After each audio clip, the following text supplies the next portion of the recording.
I'm gonna tell you to drop it back down if you're getting close to the power line, okay? Walking with you. Yep, right? I'm gonna walk with you and I'll tell you to drop it down. I don't want to take the power out. Yep. Dad, actually, I'll have my dad keep an eye on the power line. I'll keep an eye on how thick you're spreading it. Okay. Here, you watch the power line.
Hey everybody, Adam here with Hometown Acres. Welcome back. So if you saw in our last video, we were preparing our 300-yard long gravel driveway for about 60 tons worth of 2A limestone this morning.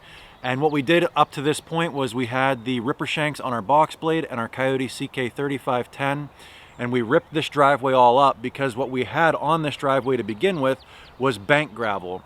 And I mentioned in the last video, the problem with bank gravel is that it's half gravel, half dirt and mud, and that gravel will eventually push down into your driveway, and then you're left with just nothing but a dirt driveway, and it's constantly coating our vehicles, and we're dragging it into the garage. So we wanted to get a cleaner surface material for the driveway. So this morning, we had 40 tons of 2A limestone delivered. That was 2 triaxle loads, 20 tons apiece. And what we're gonna do now is throw the box blade on the back of the tractor and try to smooth this out. I had the driver tailgate this to the best of his abilities. I think he's a relatively new driver and he wasn't that comfortable tailgating, but I said, we'll figure this out together. So I was kind of coaching him through that, dropping the tailgate open a little bit, raising it, and driving at the same time, you know, making sure you have the proper speed. So I was telling him to speed up and slow down. And I'll tell you what, by the second dump load that we had, he did a pretty good job. We got that smoothed out pretty nice. I won't have too much work to do with the second load, but I'll show you what I got going on with this first load here. So yeah, here is that first load, and you can see pretty uneven right out of the gate. This pile right here is probably 2 to 3 feet deep right there. And then he went forward a little bit and didn't drop anything, and then dropped another 10, 12 inch pile here. And so it was a little bit scattered right out of the gate, but towards the end down here, it started to smooth out. Now he was laying this down kind of thick. This is probably 8 to 10 inches thick here. So I'll have a lot of excess material here to drag down. And you can see I left a pretty good gap between the first truckload and the second truckload because I know a lot of this I'm gonna be dragging down and spreading out down there. But by the time he got to the second load, I think we had him pretty well dialed in. Let me show you the second load. Here is the start of the second load, and you can see right when the first droppings came out of the back, it was still a little bit shaky. We got a bare spot there. I'll fix that with the tractor. But once we get past the first probably 20 feet, he did a really nice job. He had the perfect speed going. It was coming out of the tailgate perfectly. And we've got about 4 to 6 inches here. So I'll have a lot less cleanup work to do with the box blade on this section here. And the other thing, with him tailgating it that thin, he was able to stretch out that triaxle load of stone a lot further than that first load. So you can see this comes all the way down just over the crest of that hill there before he ran out of stone. I'm planning on getting at least one more triaxle load, maybe even another half a triaxle load to finish this driveway. But before we got any further, I wanted to see how far I could stretch out these 2 triaxle loads so I'm not getting more than what I need, because this stuff's pretty expensive. This is about $29.30 a ton delivered here. So these 2 loads here was about 1,300 bucks, I believe. So if I go and start adding another 2 triaxle loads, it's gonna be about 2,600 bucks total to restone this driveway.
All right, so a couple hours of seat time on the tractor and 60 tons of limestone, or 3 triaxle loads later, we got 620 feet of our 820 foot driveway done. We've got 200 feet left to go.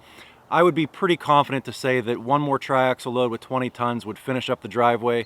I don't know that we're gonna do it right now, but it'll be something on our project list in the future. I tell you what though, restoning a gravel driveway this long is a good bit of work. I've got a crook in my neck from looking behind me for a couple hours, working the 3-point arms and the box blade. The hardest part of this project is just keeping everything level, because as soon as you start getting bumps in there, every time you hit a bump with your tires, your box blade is reacting the same exact way. So it's only going to intensify those bumps and everything you put in there. So you have to constantly adjust the box blade and try to take out the high spots and fill in the low spots. I underestimated how much time this project was going to take. I thought if they were able to tailgate the driveway, it would just be a couple passes with the box blade to pull all of that excess material where it was 8 to 10 inches thick, pull it down to where there wasn't any, and really spread it thin, but that wasn't the case. This probably took 5 or 6 hours. Now, I'm not the most experienced. I've only had this tractor with the box blade for a little shy of 2 years now, so I'm not an expert. I don't claim to be one. But yeah, I definitely underestimated the amount of time that it was gonna take to smooth this stone out. But anyway, if you guys enjoyed this video, give me a thumbs up, click that subscribe button, and check out some other videos. Thanks for watching.